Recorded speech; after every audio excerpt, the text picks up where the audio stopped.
Some style icons are born, others are shaped by the flash of the paparazzi and then lost far too soon. Carolyn Basset Kennedy was both. She wasn't born into royalty, but by the late 90s, Carolyn had become America's answer to a princess. Cool, mysterious, impeccably dressed. She was the woman every designer wanted to dress, and the one the whole country couldn't stop watching. But behind the allure, behind the sleek bun and tailored coats, was a woman who never asked for fame, only grace. Born in 1966 in White Plains, New York, Carolyn grew up far from the world of high society. Her parents divorced when she was young, and she was raised by her mother in Connecticut. Even then, people noticed something about her: quiet confidence, a cool elegance. It wasn't loud, but it was undeniable. After college, she landed a job at Calvin Klein, first as a sales assistant, then rising through the PR ranks. It was there she became known for her eye, her taste, and her signature look. Minimal, clean, effortless. She didn't just wear clothes, she wore stillness. And then, she captivated Kennedy. He couldn't get enough of her. John first met Carolyn at a fashion event, a world he knew, but one she made shimmer. There was something about her presence, the way she carried herself, her refusal to perform. She wasn't just beautiful, she was magnetic.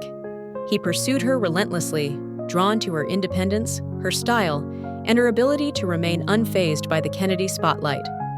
Carolyn, who guarded her privacy, took her time.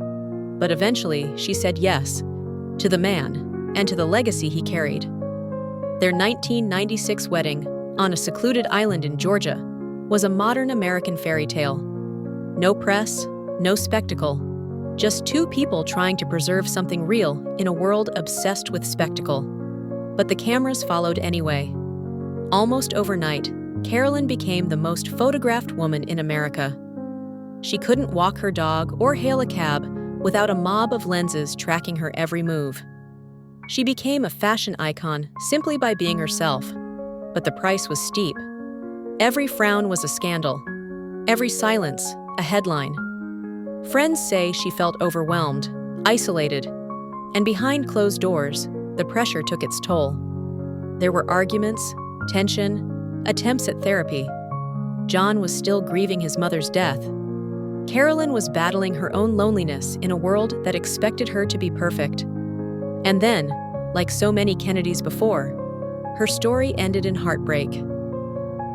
On July 16, 1999, Carolyn, her sister Lauren, and John boarded a small plane, heading to a family wedding. But the plane disappeared into the Atlantic. Days later, the wreckage was found. There were no survivors. Carolyn was just 33. She left behind no interviews, no memoirs, just a collection of photographs frozen in time. Each one whispering the same thing: restraint, elegance, vulnerability. Carolyn Basset Kennedy didn't speak much in public, but her silence, her style, and her story still speak volumes. A reluctant celebrity, a timeless muse, and a woman who tried to live quietly in a world that made that impossible. If her story moved you, like and subscribe for more voices history tried to silence, but style